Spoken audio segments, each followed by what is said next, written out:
Panibagong araw na naman dito sa Bikers Pod.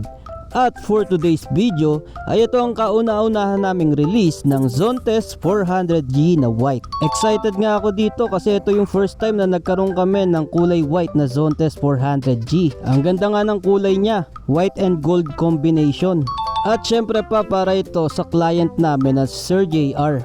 Tokayo pa nga, galing pa nga sa Taguig si Sir pero dito niya napiling bumili sa amin ng unit. At ito nga dinidemo na ni Kuya J.An kay Sir JR yung unit.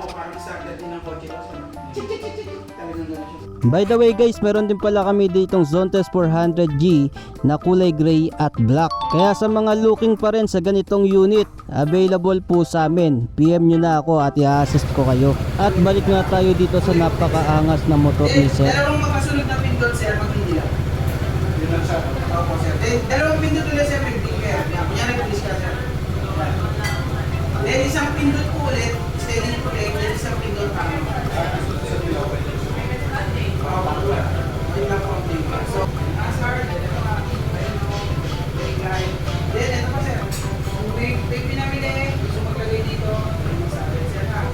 Then sa charging port naman po, meron dito, may sir po model na sir. Then sa OBR, meron po sir dito.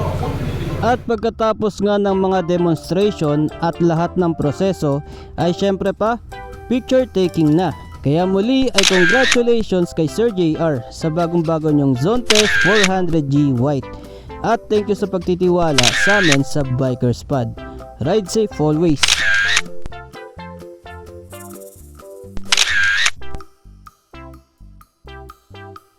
Ang angas, di ba?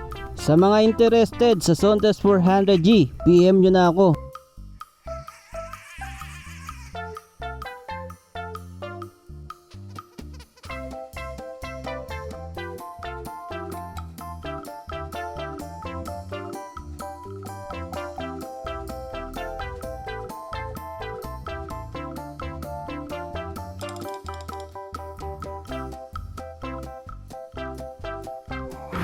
Yes sir.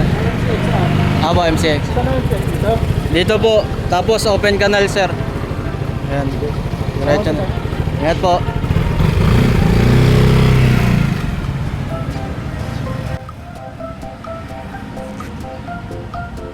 Ayun lang guys, maraming salamat sa inyong panonood at kita-kits ulit tayo sa mga susunod ko pa na videos.